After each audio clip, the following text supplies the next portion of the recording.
항상 성경을 많이 외우시기 바랍니다.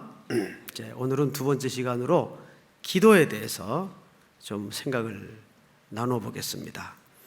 오늘 내용을 보니까 이 내용은 특별히 누가복음에만 나오는 이야기입니다. 이런 스토리예요. 어느 도시에 두 가지 캐릭터를 가진 재판장이 등장을 합니다. 첫째는 하나님을 무시해요. 따라서 자연히 사람도 무시했겠죠. 그래서 이 재판장의 별명이 해석자들에 의하면 불의한 재판장이라는 별명이 붙었습니다. 불의한 재판장. 그런데 그 도시에 또 과부 한 사람이 등장을 합니다. 근데 이 과부는 어떤 원한을 가진 과부예요. 근데 여러분, 성경에는 전체에 걸쳐서 사회적 약자로 반드시 보호하고 돌봐야 될 세 종류의 사람을 늘 얘기합니다. 첫째는 나그네, 고아, 그리고 과부입니다. 이 세 종류의 인생은 그 공통점이 누군가의 보호와 돌봄이 필요한 대상으로서 율법에도 정해져 있어요. 근데 이 예수님 시대에 과부와 원한이라는 단어가 같이 등장할 때는 이게 사회적 수고입니다. 사회적 용어예요. 예를 한번 들어볼까요? 우리가 한 15년 전만 해도 사회복지, 국민복지 이런 개념 자체가 별로 없었어요. 그런데 요즘은 복지가 대선 주자들도 주된 공약사항 중에 하나가 반드시 돼야 되듯이 국민들 보편적으로 복지에 대해서 많이 인식이 들어와 있어요. 인권, 또 차상위 계층 이런 표현들은 옛날엔 잘 몰랐어요.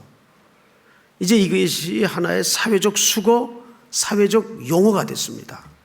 그렇듯이 이때는 과부, 원한, 이게 과부가 어떤 원한을 누구에게 가졌다 이런 표현보다는 그 사회에서 이 두 단어가 등장할 경우에는 누구나 다 이해하는 공감대가 하나 있었어요.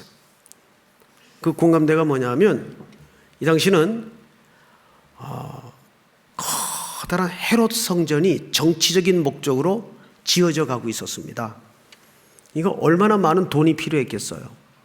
그래서 이 돈을 각출하는 데 앞장섰던 사람들이 서기관, 바리새인들, 종교 지도자들, 관리들입니다.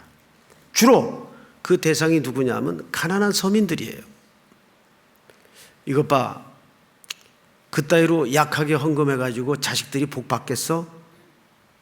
그러니까 그렇게 찌질하게 사는 거야. 이거 이제 종교 폭력이죠. 이런 유무형의 압박과 스트레스를 주면서 서민들을 쥐어짜는 거예요. 여기 제일 1차적인 피해자들이 누구냐면 과부들입니다. 남편을 잃고 홀로 된 여인들이에요. 근데 그들은 또 국가적으로 지어지는 이 엄청난 프로젝트 때문에 엄청난 헌금을 해야 돼요. 그래서 과부, 원한, 이것은 당시 사회에서 누구나 통용되고 공감되는 어떤 구조적 악이었어요. 자, 그런데 이 과부가 그 원한을 가지고 아마 매일 아침마다 재판장에 가서 어떤 문제 해결을 요구했던 것 같아요. 성경을 좀 보십시다. 2절. 이르시되 어떤 도시에 하나님을 두려워하지 않고 사람을 무시하는 한 재판장이 있는데 그 도시에 한 과부가 있어 자주 그에게 가서 내 원수에 대한 나의 원한을 풀어주소서 하되 4절 다 같이 한번 시작.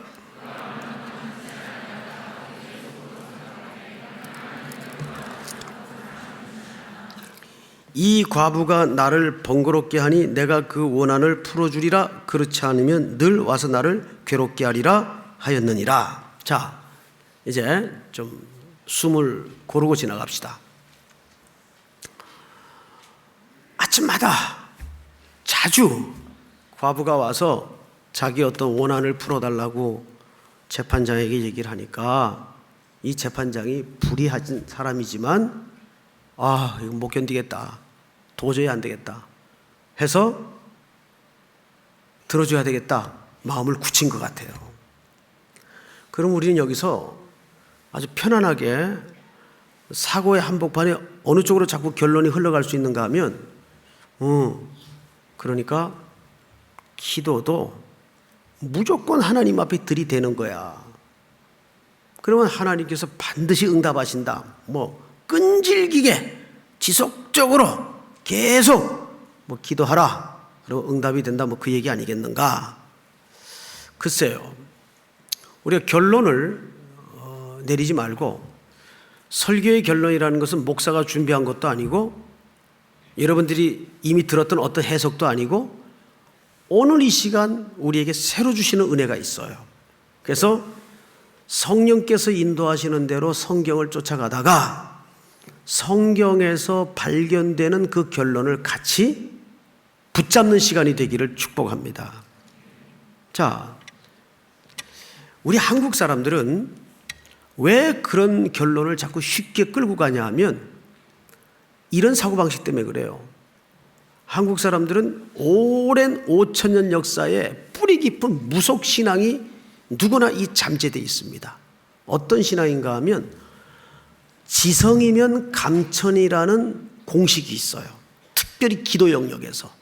그래서 태기가 없을 경우에는 우리 어머니 세대들은 선왕당 같은 때 정한수 떠놓고 목욕 제기하고 100일 기도, 1000일 기도. 그래서 정성을 들였어요. 정성을 들이면 지성이면 하늘이 감동한다. 그 대상이 누구든지 상관없어요. 내 필요를 채워주는 몽달 귀신이든지 달걀 귀신이든지 빗자루 귀신이든지 아무 상관이 없어요. 산신령이든지. 이게 소위 뭐냐면 우상입니다. 그런데 우리 신앙인들도 하나님을 그런 식의 우상화 시킬 수가 있어요. 우상 노릇할 수 있다고 말이에요. 예를 한번 들어볼까요? 극단적인 얘기긴 하지만 이렇게 높은 선반에 위험하니까 시퍼런 번쩍번쩍하는 칼을 엄마가 올려놨어요. 근데 이제 태어난 지 얼마 안 돼서 걸음마도 채 안 걷는 한 3살 채 안 되는 아기가 보니까 자꾸 번쩍번쩍하니까 신기하거든요. 얘가 아침부터 밥도 안 먹고 하루 종일 해질 때까지 줘 하루 종일. 그래서 엄마가 감동을 해가지고 야, 너 참 대단하다. 엄마가 줬다. 이거 줄 테니까 조심해서 갖고 놀아라 할 엄마가 있을까요? 그런 엄마는 없죠. 아무리 애가 간절히 저 칼을 갖고 싶어서 때를 쓴들 매를 대서라도 주질 않지. 요구를 끊게 하지 그걸 들어줄 엄마는 없어요. 그런데 우리는 전부 기도의 뿌리 깊은 공식 하나가 뭐냐면 지성이면 감천이라는 공식을 갖고 있어요. 그래서 내가 얼마나 하나님 앞에 열정적으로 기도하느냐, 꾸준히 기도하느냐, 지속적으로 기도하느냐가 1차적인 초점인 줄 알아요. 물론 기도 속에 그런 요소가 있어요. 그러나 그것이 우선적 가치가 아니란 얘기예요. 자, 여기 보면 이 과부는 어떤 수식어가 붙어있는 과부인가 하면 원한이라는 수식어가 붙어있는 과부예요. 자, 원한이라는 말이 몇 번 나오나 보십시다. 3절 나의 원한을 풀어주소서. 5절 그 원한을 풀어주리라. 7절 원한을 풀어주지 아니하시겠느냐. 8절 그 원한을 풀어주시리라. 자, 앞을 보십시오. 이 짧은 에피소드 안에 원한이라는 단어가 도대체 몇 번 나옵니까? 여러 번 나오죠. 여러 번 나오잖아요. 모두 4번이 등장을 합니다. 4번. 자, 이건 굉장히 문장으로 볼 때 썩 좋은 문장이 아니에요. 근데 원한. 자, 그러면 원한이라는 단어를 얘기할 때는 이게 주로 윗사람이 갖는 겁니까? 약자가 갖는 겁니까? 약자가 갖는 게 원한이에요. 그런데 아무리 약자라도 그 약자가 원한이라고 말할 수 있으려면 그 원한에 갖춘 내용이 잘못되어 있어야 됩니까? 정당해야 됩니까? 어떻게 해야 돼요? 정당해야 그게 원한이죠. 그렇잖아요. 지가 잘못한 걸 원한이라고 그럴 수 없잖아요. 적어도 이것이 원한을 가진 내 입장에서 원한이 되려면 뭐가 돼야 됩니까? 이 내용이 정당한 내용이어야 맞아요. 맞죠, 여러분? 자, 그렇다면 두 번째 질문을 한번 던져볼게요. 이 재판장은 불의해요. 하나님도 두려워하지 않고 사람을 무시하는 사람이에요. 그런데 이 재판장이 무슨 생각을 갖게 되었는가 하면, 야, 못 견디겠다. 나를 어떻게 한다고요? 이 과부가 와서 번거롭게 하니. 이 번거롭게 한다는 말이 굉장히 재밌는 얘기예요. 이 언어의 해박한 지식을 가진 글들을 몇 분 거 읽어보니까 이런 뜻이에요. 눈 아래, 요 눈 아래를 계속 치는 거예요. 그럼 어떻게 되겠어요? 눈탱이가 시퍼렇게 멍이 들어서 밤탱이가 되겠죠. 그러면 눈 아래를 계속 쥐어박아서 눈탱이가 밤탱이가 되면 결과적으로 우리 이제 시장에서 쓰는 용어로 어떻게 될까요? 쪽팔리게 되는 거예요. 수치를 당하게 되는 거예요. 이게 괴로운 거예요. 나를 괴롭게 하리라. 자, 이게 무슨 얘기일까요? 그러면 제가 이제 질문을 던지겠습니다. 한 주도 편히 가는 날이 없구만. 속으로 이렇게 생각하지 마시고 끝까지 한번 쫓아와 보세요. 이 과부가 매일 가서 어떤 원한의 문제를 요구했어요. 풀어달라고. 그런데 이 사람은 불의한 재판장이에요. 그래서 나를 번거롭게 함으로 내가 괴롭게 될까봐 들어줘야 되겠다라고 결심을 했다면 이 과부의 끈질김 때문입니까? 과부가 요구하는 내용이 정당했기 때문입니까? 어느 쪽일까요? 이 과부가 요구하는 내용이 정당성을 갖고 있기 때문이에요. 끈질겼기 때문이라면 이건 문제가 틀려요. 이 불의한 재판장이지만 이 과부가 요구하는 어떤 내용이 정당성을 가지고 있었기 때문에 들어주지 않을 수 없었고, 안 들어줬다간 어떻게 뭘 당해요? 수치를 당한다고요. 자, 끈질김이 우선적 가치예요? 정당성이 우선적 가치예요? 이것이 우리가 기도하는데 가장 중요한 우선적 가치입니다. 기도라는 것은 하나님이 인격과 사랑을 가지고 우리를 만나길 원하신다는 사실을 놓쳐서는 안 돼요. 마치 어머니가 기계라면, 로봇 같다면 애가 계속 요구할 때는 시퍼런 칼이든 죽든 살든 줄 거예요. 그런데 적어도 이 어머니는 아이에게 생명과 사랑으로 만나는 관계예요. 어떻게 그걸 내줍니까? 그러니까 아이가 아침부터 저녁까지 요구하는 게 중요한 게 아니라 이 아이가 요구하는 내용이 정당한가 아닌가가 엄마한테는 더 중요한 문제였다, 그 말이에요. 이해가 됩니까, 여러분? 하나님이 커피 머신이 아니잖아요. 코인 넣고 밀크커피 누르면 컵이 내려와서 자동적으로 커피가 쏟아지는 그런 대상이 아니잖아요. 그분은 우리를 사랑하시는 분이고, 우리를 조성하신 분이고, 우리의 안고섬을 아시는 분이세요. 그래서 인격과 인격으로 사랑과 사랑으로 우리를 대면하기를 원하시는 분이라고요. 이것이 기도하는 자들의 중요한 가치입니다. 기도 속에 물론 끈질기게 기도해야 되고 지속적으로 기도해야 되고 열심히 부르짖어야 되고 그런 요소가 있지요. 그러나 그거보다 더 중요한 가치는 기도의 정당한 가치를 갖고 있는가, 정말 하나님의 뜻대로 기도하고 있는가. 아멘. 자, 7절을 보십시다. 7절 우리 한번 같이 읽을까요? 시작.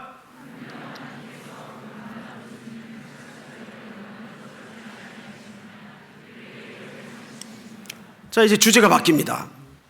지금까지는 이게 하나의 비유로서 불의한 재판장의 이야기를 빌어서 기도가 무엇이 중요한가를 가르쳤어요. 근데 이제 주제가 7절로 넘어오면서 하나님 원래 하고 싶었던 얘기를 이제 꺼냅니다. 예수님께서 이런 얘기죠. 자, 못돼 먹은 불의한 재판장도 그 요구하는 조건이 정당성을 갖고 있을 때는 들어준다. 하물며 하나님일까 보냐. 그러니까 들어주겠다는 얘기입니까? 안 들어주겠다는 얘기입니까? 하나님이 응답한다 그 말이에요. 응답한다. 근데 여기에 우리가 놓치고 지나갈 수 없는 중요한 문제가 하나 있습니다. 7절. 그 밤낮 부르짖는 택하신 자들의 원한을 풀어주지 아니하시겠느냐. 자, 이제 앞을 보십시오. 택하신 자, 누굴 가리킬까요? 택하신 자는 누굴 가리킬까요? 뭐 화나셨어요? 왜 대답들을 안 하세요? 택하신 자는 누굴 가리킬까요? 저와 여러분들을 가리키겠죠? 예. 그런데 택하신 자들의 뭐랍니까? 원한. 그 택한 자들의 원한이 뭐예요? 여기서 택한 자들의 원한이라고 말할 수 있으려면 무엇이 담보가 돼야 돼요? 정당성. 정당성이 담보가 돼야 돼요. 즉 이런 얘기입니다. 여러분들이 이 세상에 살면서 택한 자로 살아요. 그리스도인으로 살아요. 그리스도인으로 정당하게 말씀의 원리를 붙들고 산다면 여러분 전문을 나서는 순간 사도 바울의 고백처럼 뭐 됩니까? 구경거리 되고 바보 됩니다. 구경거리 되고 바보 돼요. 고린도전서 4장의 사도 바울이 이런 고백하죠. 하나님께서 세상 미말에 우리를 구경거리로 두었도다. 구경거리가 뭐예요? 구경거리라는 정의가 뭐예요? 거기에 무슨 옳은 뜻이 있냐? 진정한 가치가 있냐? 아무 관심 없어요. 딱 하나. 웃기고 있네. 볼만하구만. 아니 예수쟁이들 왜 그렇게 살아? 조금만 비겁하면 편한데. 이게 소위 세상이 흘러가고 있는 대세입니다. 대세. 그러나 우리는 대세를 따라 사는 사람들이 아니잖아요. 우리는 대의를 따라. 대의가 뭡니까? 성경적 가치 아니에요. 지금 우리가 하나님의 말씀을 붙들고 그 원리대로 순종하여 산다면 손해보고 고난받을 일이 셌어요. 그 성경의 일관된 가르침이 뭡니까? 복음과 함께 고난을 받으라. 나의 십자가를 메고 와서 내게 배우라. 이 길은 좁고 협착하여 찾는 이가 적다 그랬어요. 어디 예수 믿으면 만수무강, 무병장수, 형통, 복받고 때마다 승진되고 아이들 척척 학교 가고 시험 전날 답안지가 가나다라 다 나오고 그래요? 아니잖아요. 세금을 정직하게 냈더니 세무조사 들어오더래. 이건 뭐 있다고. 이게 세상이에요. 하나님의 원리대로 말씀대로 살면 저 문을 나서는 순간 여러분 철저히 발가벗겨서 구경거리 됩니다. 우린 그 용기가 없는 사람일지도 모르죠. 그런데 그렇게 살면 택한 자들이 이 땅에서 원한을 채곡채곡 쌓는 거라고요. 원한. 작고하신 주경신학자 박윤선 박사님이 가끔 그런 말씀을 후학들에게 하셨어요. 그분은 이제 말이 참 어누른 분이고 유창한 분은 아니에요. 그런데 가끔 가다가 참 오래 남는 얘기를 하나 하셨어요.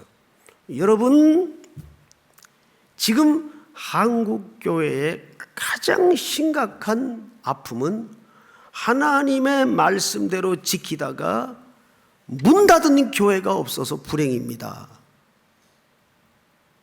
어떻게 하나님의 말씀대로 붙들고 지키는데 다 형통하고 잘 될 수가 있겠어요? 문 닫은 교회가 없어서 불행입니다. 이런 얘기를 하셨어요. 예수님의 십자가를 어떻게 설명할 수 있겠어요? 이게 택한 자들의 원한이라고요.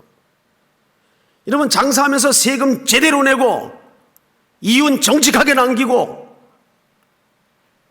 이렇게 장사할 수 있어야 되잖아요. 특별히 학생들은 지금 막 캠퍼스 안에 지독하게 독버섯처럼 만연되어 있는 이 커닝 문제, 이건 아주 무서운 범죄입니다. 학점관리, 여러분, 컨닝은 도둑질입니다. 그럼 범죄예요. 다 하니까 그래, 나는 안 해야죠. 내가 하나님 앞에 시험을 치른다면 안 해야죠.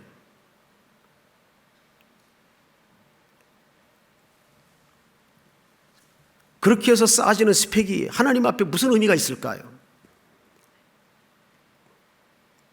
근데 우리는 대세를 따른단 말이에요. 근데 그 대세를 따르지 않고 성경적 가치로 부들부들 떨면서 말씀을 지키려는 사람들은 원한이 쌓일 수밖에 없다고요. 손해본다고요. 근데 성경은 뭐라고 얘기합니까? 성경을 잘 보세요. 7절, 하물며 하나님께서 그 밤낮 부르짖는 택하신 자들의 원한을 풀어주지 아니하시겠느냐? 그들에게 오래 참으시겠느냐? 자, 뉘앙스상 들어주겠다는 얘기, 안 들어주겠다는 얘기예요? 들어주겠다는 얘기죠. 자, 다 같이 8절 시작.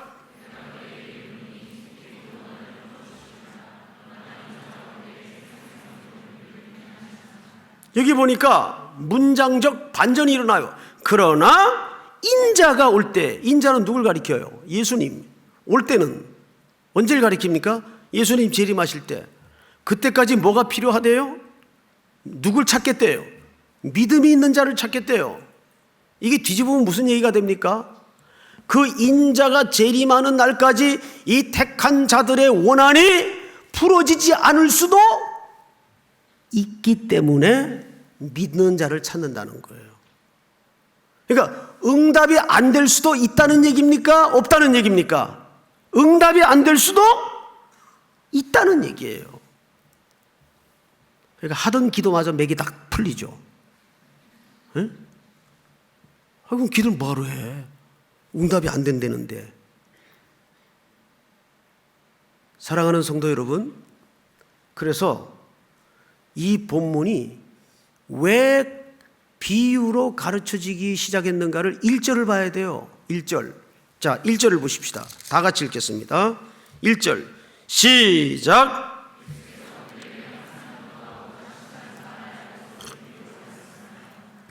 자, 앞을 보세요. 이 기도에 관한 가르침은 끈질기게 기도하라는 데 초점이 있는 게 아니라 기도를 하는데 절대 뭐 하지 말라? 낙심하지 말라, 그 말이에요. 거기가 초점이 있어요. 자, 그러면 세 번째 질문 들어갑니다. 기도하다가 왜 낙심이 되죠? 왜 낙심이 돼요? 기도하다가 뭘 생각해요? 응답이 안 되니까 낙심이 되지. 그렇죠? 응답이 안 되니까 낙심되잖아요. 예수님 오실 때까지도 응답이 안 되는 기도가 있다는 얘기 아니에요. 인자가 올 때 믿음을 보겠느냐 그랬으니까. 여기에 이제 우리가 이 기도에 대한 인식을 새롭게 할 중요한 과제가 오늘 던져진 겁니다. 그럼 이게 뭐야? 열심히 기도해도 응답 안 될 수도 있다는 얘기 아니야? 정당한 기도인데. 맞습니다. 근데 정말 응답이 안 될까요? 안 될까요, 여러분? 자, 계시록 6장을 한번 들어가 보십시다. 계시록 6장 9절.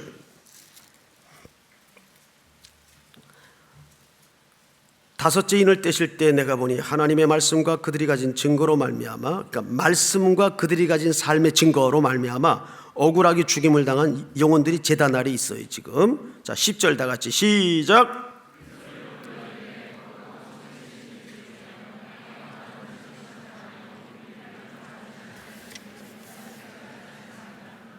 자, 앞을 보십시오.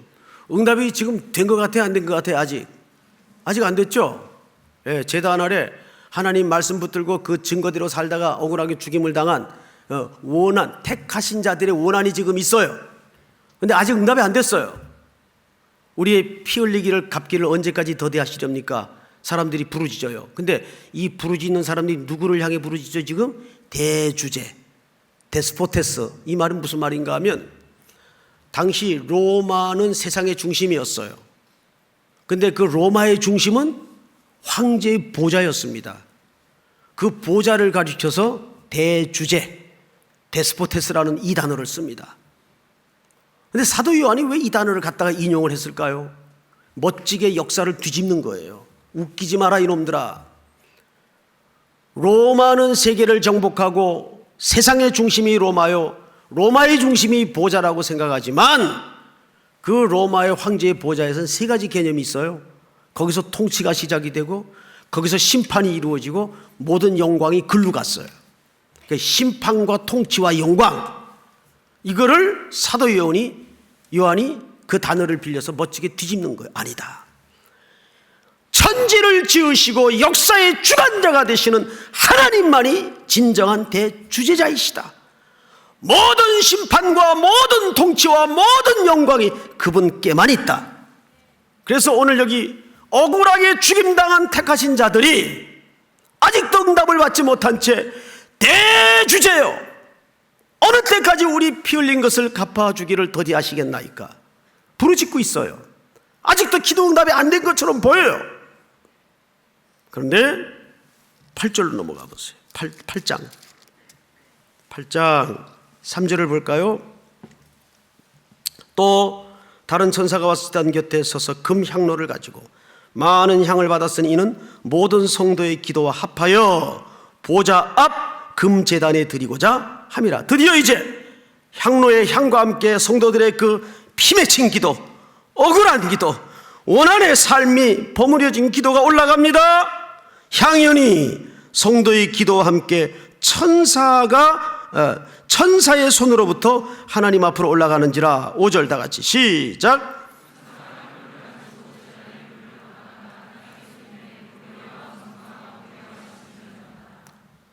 성도의 기도와 함께 올라간 향로의 그 향이, 제단의 기도가 제단의 불과 함께 땅에 쏟아져요.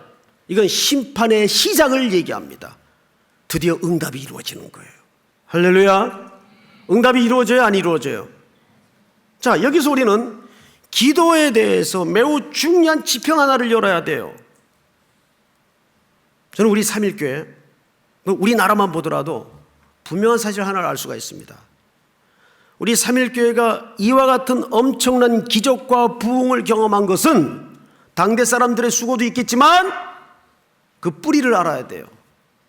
60여 년 전 이곳에 삼일교회를 설립해 주시고 누군가 1세대들의 눈물과 밤을 새우는 기도가 있었어요. 근데 그 기도한 사람들은 지금 살아있나요? 다 역사의 무대 뒤로 지나갔어요. 그 사람들은 꽃도 피우는 거 보지 못하고 열매도 만지지 못했어요. 그 사람들은 역사의 무대 뒤로 지나갔지만 기도는 남았어요, 안 남았어요? 기도는 살아남았어요. 지금 한국 사회를 보면 망할 짓만 해요. 그런데 이상하게 5,000년 역사 속에 이렇게 잘 먹고 잘 산 적이 없어요. 우리가 수출 잘해서요, 전화기 많이 팔아서. 웃기지 마세요. 선교 초기에 우리 선배들이 꼴짝이마다 메워가며 찬송하며 기도하던 밤이 있었어요. 그들은 촉은 목표의 가난과 눈물을 곱씹으며 기도만 하다가 지나갔지만 그 기도를 지금 누가 먹고 살고 있어요? 여러분들이 먹고 살고 있잖아요. 그러면 우리가 10년, 20년, 아직도 60년이 넘는 세월 동안 광명의 빛을 보지 못하고 지하에서 신음처럼 기도하는 북녘 우리 동포들을 위해서, 100년 후에 우리 세대를 위해서 지금 뭐 해야 될까요?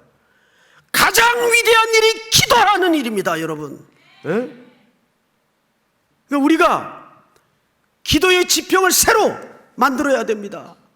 기도는 세대를 넘고 역사를 넘어요. 국가를 넘어요. 가장 적극적으로 할 수 있는 일이 기도이어야 합니다. 근데 그 기도는 낙심을 몰고 올 수 있다 이 말이에요. 왜? 내가 만지고 꽃 피우려고 하니까 낙심할 수밖에 없죠. 그래서 인자가 올 때 믿음을 보겠느냐. 이게 무슨 얘기입니까? 기도의 지평을 새로 여는 겁니다. 그렇구나. 기도라는 것은 나는 기도를 힘다가만 떠날 수도 있겠구나. 그러나 그 기도가 반드시 정당한 가치와 원리와 내용을 담은 기도라면 반드시 응답된다는 얘기예요. 믿습니까? 이것이 오늘 이 본문이 말하고 싶은 중요한 가치입니다. 우리 삼일교회가 다시 한번 이 말세의 끝에 진리가 혼란할 때 어둠에 잠들어가는 이 시대를 기도에 부글부글 끓는, 그래서 저 에스겔 골짜기의 마른 뼈다구들이 생기를 얻고 하나님의 군대로 일어나는 환상을 보면서 기도해야 돼요. 그 기도하다가 그냥 갈 수도 있어요. 그러나 그 기도가 정당한 역사의 가치를 가진 기도라면 반드시 응답된다는 얘기입니다. 우리가 그 기도로 지금 먹고 사는 거 아니에요. 우리 잘나서 먹고 사는 게 아니에요. 우리 1세대 선배들의 초급 목표에 칡뿌리 먹어가며 소나무 붙잡고 부르짖었던 그 기도에 수많은 밤들이 있었기에 이 민족이, 우리 세대가 잘난 체하고 살아가는 거예요. 우리 삼일교회가 이 은혜를 입고 있는 거예요. 믿습니까? 다시 한번 포기했던 기도, 손을 들였던 기도가 하나님이 붙드는 두 팔에 붙잡혀서 승리하는 저와 여러분들이 될 수 있기를 주의 이름으로 축복합니다. 다 일어나십시다.